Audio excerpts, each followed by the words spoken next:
In this episode, we speak with Gregg Johnson, the CEO of Invoca. Gregg is a seasoned software leader who previously led Salesforce Marketing Cloud's social marketing product line, where he integrated $1 billion of M&A investments into the Salesforce product portfolio. He is also a successful entrepreneur. Invoca is the cloud leader in AI-powered conversation intelligence for revenue teams that enables marketing, sales, customer experience, and e-commerce teams to understand and immediately act on the information consumers share via connections. The company has raised $184 million from leading venture capitalists, including Upfront Ventures, Accel, Lake Waterman, H.I.G Growth Partners, and Salesforce Ventures. I'm your host, RJ Lumba. We hope you enjoy the show. RJ Lumba is the managing partner of GrowthCap and the executive chairman of Market Insight Media. He is the host of Growth Investor, a podcast featuring today's best investors, executives, and founders. In the minutes ahead, we'll uncover insights and strategies for accelerating growth and succeeding in business. Gregg, thank you so much for taking the time. It's a delight to chat with you today. No problem. I always enjoy it. So appreciate you having me on. Notice something quite interesting. Early in your career, you started out as an entrepreneur and you quickly grew and sold a tech company. Can you tell us a little bit about that? It's funny. I always say to people, be careful of how much deliberate design you put into your career path because you never know where the world is going to take you. Ironically, I studied international relations in college and thought I was going to go work for the State Department all of my life or teach. And then spent about 5 months at the American Embassy in Greece. And I mean, being in Greece as a 20-year-old, I highly recommend it, like a fun thing to go do, but also learned that State Department wasn't for me. So after college, I went and worked in consulting for a few years and then had, this was the late 90s in San Francisco. You know, everybody and their sister was starting a company. And I left to go start a company with a few colleagues that was sort of the late 1990s version of robo-advisor type of company, like think about Wealthfront or something like that. So we were automating financial advice. And I had to get my hands dirty and actually had to teach myself to code, which I'd never done before, to build a prototype for the product.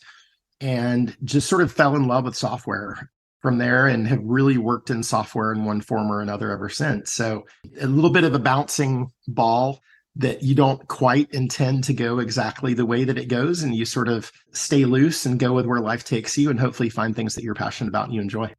Those kind of early experiences can be formative. Were there things that you remember about that time that still stick with you today? Yeah, for sure. And I'll just say, for anyone who's looking for career advice, I always tell people that are just entering the workforce, people tend to get so oriented around how fast am I getting promoted? How quickly am I advancing? And I always say, like, the most important thing for you in your career is actually to make sure you're going the right direction. Like, we have people who come into our organization, for example, in sales, and they're focused on how do they progress in sales so fast. I'm like, the first thing you should really be validating is, do you want to do sales for the next 30 years of your life? Because if you don't make that realization until later, the opportunity cost of switching becomes far more significant. And I think about, I went to business school, and a lot of the people that I went to business school with were career switchers who, you know, went from accounting to marketing. And when you make that change 10, 12 years into your career, the impact of that is really high. So I always encourage people, like, make sure you're headed the right direction before you obsess over how fast you're going in that direction.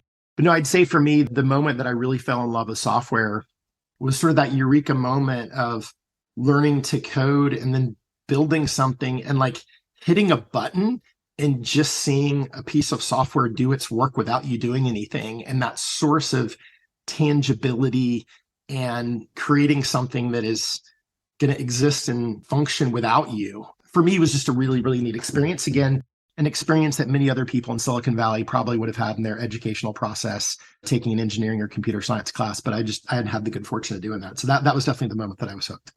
You mentioned earlier before we started chatting that you grew up in the South. Yep.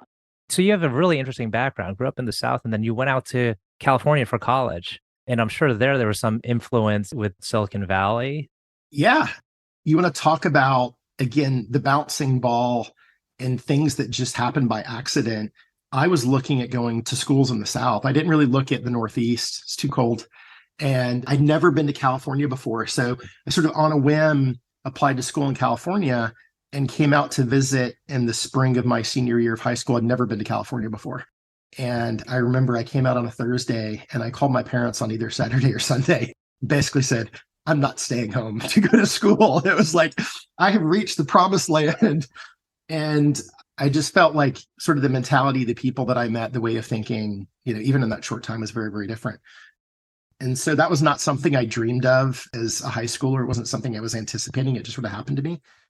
And then ever since, I've lived in California most of the past 25 years, with a couple of years of exception in Europe on the East Coast. My wife's a Californian. All my kids are born and raised Californians now. And so I will never leave.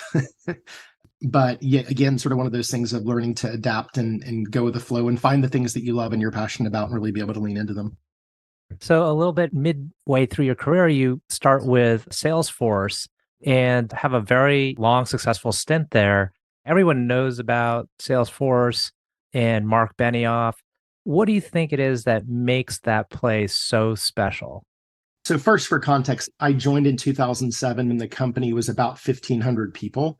And I left in 2016 when it was about 25 to 30,000. The company now is like 70 or 80,000 people. There are a lot of things that make Salesforce special. And one of the things that I am constantly reminded of is the things that they took for granted at Salesforce don't exist in other places. It was by far the longest place I've ever worked. I was there nearly a decade. The longest place I've worked outside of that is my current tenure at Invoca, where I've been for 6 years. But I just assumed that companies ran the way that Mark ran Salesforce. And it wasn't until I left and talked to other people that I realized that wasn't true. And I mean, I'll give you an example. Another great leader that I really respect is a gentleman named Scott Dorsey, who is the founder and CEO of ExactTarget. This is a company in the email marketing space that Salesforce bought in 2013. And I had the good fortune of working with that team between 2013 and 2016. And one of the things that Scott did that Mark did in different ways around communication and transparency with employees is Scott would write a note every Friday to the employee base and say sort of where he'd been that week, what he was seeing. And he did that in email, which was sort of a good use of the company's own product. I do that on Slack today, which is the 2022 version of it. And I have lots of people say to me, like, I really appreciate that you take the time to share your perspective and thoughts on what's going on in the company, the economy, with customers every week. And for me, that's just like, that's part of a CEO job description. I'm like, why are you thanking me for doing my job? And so I think the level of transparency that Mark and other leaders in the business would share, I think one of the other things that's really amazing about Mark that I try to do as well is Mark has this uncanny ability to zoom out and zoom in. So he can zoom out and think about the 5 to 10 year trajectory of where the industry is going. He had this saying that he often says at Salesforce, which is, you overestimate what you can do in a year and you underestimate what you can do in a decade, which if you look at especially the first 10 to 15 years of Salesforce's life was completely true. But then I can say one of the things that I always did, I worked on new and emerging products at Salesforce. I never worked on Sales Cloud. I never worked on Service Cloud. It was always something sort of new and small. And so I got more exposure to Mark than I would have if I worked in a bigger unit. And we would always joke around. We had a saying, which is beware of flying too close to the sun, which is if you were working on something that had Mark's attention, Mark would zoom in to the most granular level of detail. Like if you're launching a new product, you go into a meeting with Mark and you're like, hey, does the guy understand what this product is and who it's for? And 5 minutes into the meeting, he's like, hey, I noticed in the second paragraph of your copy on the website that you're describing the product this way. Are you sure that's the right value prop? So I think Salesforce really built this ability in leaders to zoom in and zoom out, to think about the big picture, but also it was not a culture of, oh, my team will go do that. It was a culture of rolling up your sleeves, getting stuff done, paying attention to details. And I think if you see the massive ecosystem of Salesforce alums who are now being successful, I think you see a lot of that attitude permeate the companies that they're in.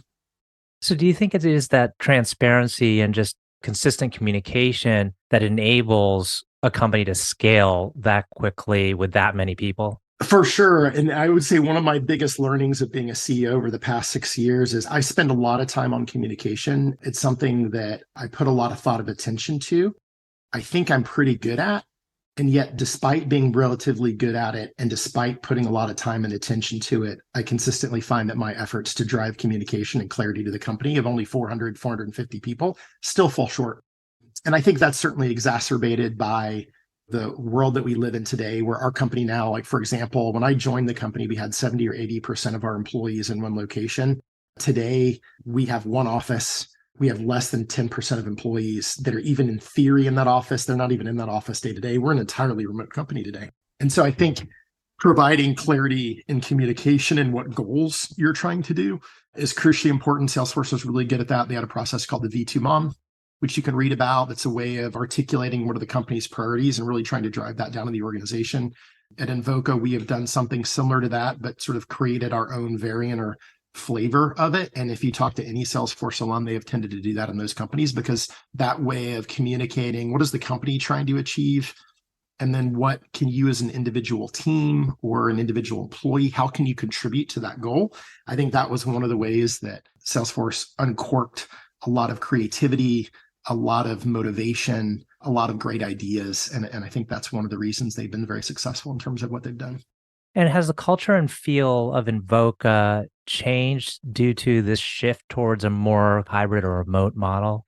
In ways, yes. In ways, no. We were leaning into remote hiring even before the pandemic. I think like a lot of companies felt the pain most acutely around engineering talent and how do you find good engineering talent. And so we were already very focused on communication. We were already looking at bringing in people in different geographies. But I definitely think now we're trying to figure out what's the right operating system. My background is a product manager. And as I like to say, product managers are responsible for everything and the boss of no one. As a product manager, you're building a product with engineers, but the engineers don't report to you. You are launching products with the marketing team, but the marketing team doesn't report to you. You're trying to drive sales and successful customer deployments, and the sales and customer success teams don't report to you. So you really have to build alignment through motivation, through connection, through people relationships. So I've been a big believer always in the power of human connection, but I'm like to think of myself as like a modern CEO, especially after COVID. Like people are not going to come and work in the office 5 days a week the way they used to. Like that era is over. But how do you find the right balance of those two things today? Like we had everyone in the company together for an offsite in August, and people had an amazing time. And it wasn't like a traditional offsite where we were kind of doing one-to-many content. And we spent most of the time teams actually getting together and physically doing work side by side with one another. And everybody's like, this is amazing. This was so productive. When do we get to do this again? And I was like, that event cost $1 million plus. We can't do that every month. And we're now a company that has employees in almost 30 states in 4 or 5 countries. And so trying to figure out what's the right blend of that power of in-person collaboration with the convenience, the flexibility of being remote. I don't think anybody's figured this out. Every time I'm with customers, they're kind of like, hey, have you figured it out? Because here's what I'm seeing. And so I think we're still trying to learn and adapt to what that means in the future. Now, when I look at the history of Invoca, it looks like it was founded around 2009, and then you came Correct. in around 2016, and then in a way really kind of supercharged the business, brought in investors. We like to talk about investors and how they add value to the company. Can you tell us a little bit about what you saw coming into the company and how you could help drive growth forward? Yeah. One of the pieces of advice I have to people as they're thinking about new career opportunities is it's really important to think about the criteria of what you're looking for and what you want. Because if you don't have a good view coming into that, you're going to get sold into something by somebody else. And so for me, as I was leaving Salesforce, I wanted a company that had some degree of product market fit. Like I wasn't ready to go back. I had 3 young children at the time. I wasn't ready to go back and like tinker in the garage with something brand new. So I was looking at something that had product market fit. Invoca is probably about 15 to 20 million in revenue when I joined. So clearly had a technology that was working with customers that found value in it. And then there were a couple of things that were really interesting to me. I had done a lot of work at Salesforce around unstructured data, around conversational data. So that varied everything. I spent 3 or 4 years building a product called Chatter that was kind of a predecessor to Slack, was around bringing the power of social network into the enterprise. And we spent a lot of time thinking about understanding intent and meaning out of that human-to-human conversation from an employee point of view. And then when I worked in Marketing Cloud, it was the early days of people adopting Twitter and Facebook for how they dealt with consumers. And so I'd spent a lot of time thinking about that. So I was looking for opportunities that were sort of at the intersection of marketing and CRM, but had a flavor of conversational data. And so when I joined Invoca had been working for probably about a year or two about sort of understanding the conversations and the interactions that happen between consumers and big B2C brands. And this was before people had Alexa devices in their home or any of those things had really taken off around voice. And so I was really excited about the opportunity from the fact that these live conversations that brands have with their consumers are one of the most important touch points that you have, and have all this rich information. And technology was changing in a way that was going to let you take more advantage of using automation and computers to understand what was happening and to be able to use that data to inform. So for me, there was sort of a screen around company size. There was a screen around kind of a technical problem. There was a screen around what area of the market. Like I didn't want to go in recruiting software, like financial planning software. That just didn't stimulate my brain in the same way. And then there was also a personal connection. So Upfront Ventures is the largest investor in Invoca. The managing director of Upfront is a gentleman named Mark Suster, who had sold a company into Salesforce about 6 months after I joined. And Mark didn't stay at Salesforce particularly long, but I ended up taking over product management for his team. And so we got to know each other. And the other thing for me, I'm pretty authentic as a leader. I'm not kind of a fake it till you make it person. I am who I am. And so it was important for me to go work with investors to where I had a trusted relationship where I could come in day one and say, I approached my first board meeting. I'm like, I don't know how board meetings work and all this hocus pocus around unanimous written consent. I'm just going to pretend like it's a Mark Benioff meeting, which is like, what's your product? How do you talk about it? How's it delivering value to customers? And I'll figure out all the other stuff later. And going to work with investors that I trusted and had a relationship with me, let me take that approach as opposed to trying to be somebody who I wasn't from day one. And as you've brought in other investors in subsequent rounds, has your approach changed? Because presumably the company's at a different stage and it has different needs.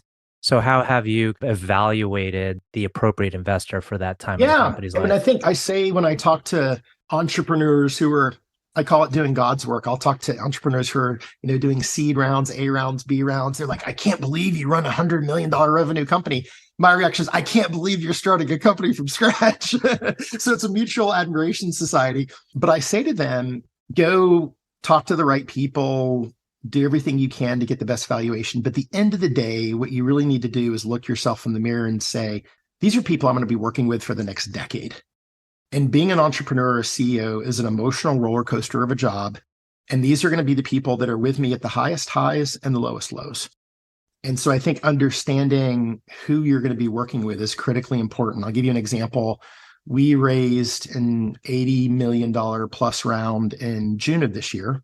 There's a firm called Lake Waterman that led that round. I met the Silver Lake team in 2018, and we had spent time with one another. They understood what we were trying to do with the business. They're an investor in a company called Telium, who's a partner of ours. So I share a passion for surfing with the CEO of Telium. So he and I had always gotten along very well, a guy named Jeff Lunsford. And I felt like I knew the Silver Lake team well. The Silver Lake Waterman team felt like they know me well. They'd seen me talk about what we were trying to do with the business in 2018, 2019, and then they could look at our track record of execution. So we were both very much known quantities to one another. I think another thing is kind of the right level of fit. Like Silver Lake Waterman is not a go, chase the absolute highest growth company that in 2020, 2021 was burning capital on fire to try to chase an extra 5 or 10% of growth.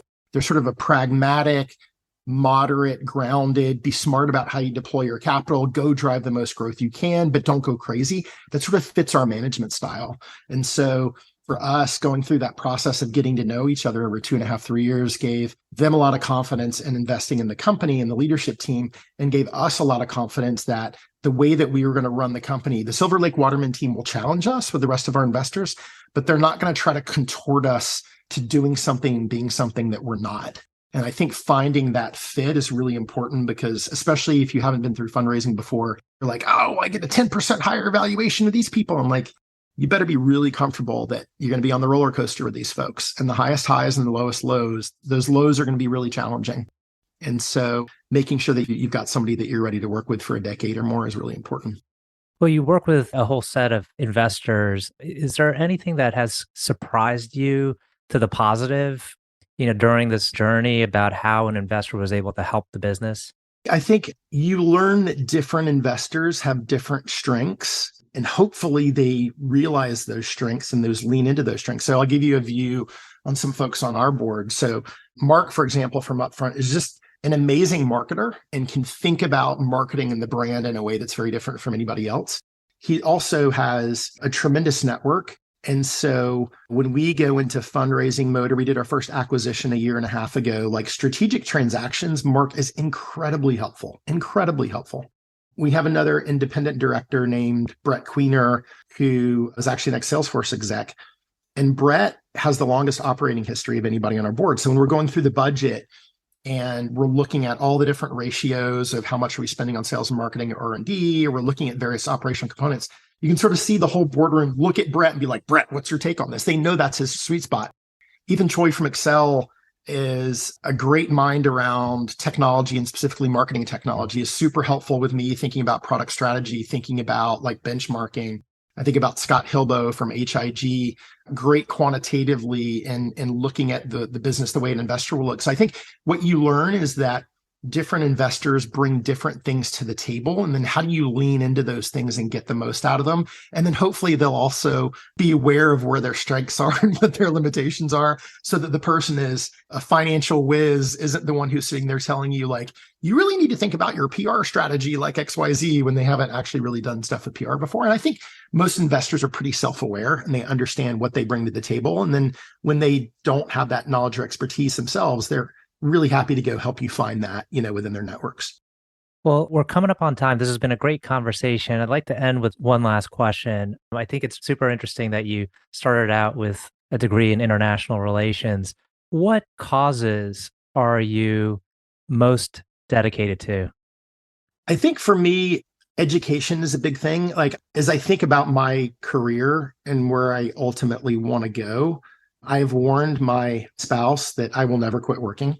I don't know how I will retire. And it's not because I want to work all my life. It's because for me, as I go through my career, I'm super interested in intellectual stimulation. That's how I sort of stay young and stay fresh.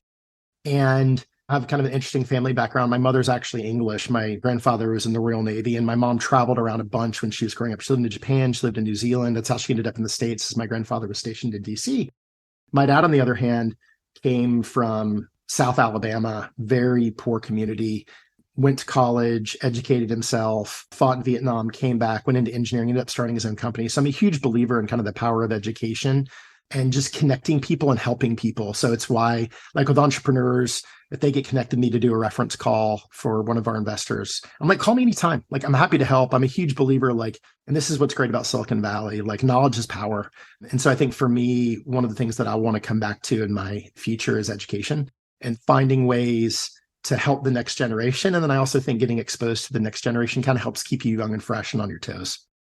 Excellent. Well, Gregg, thank you again for taking the time. I know our audience will find this very insightful. Well, thank you. I appreciate it and look forward to catching up again a few years down the line. Excellent.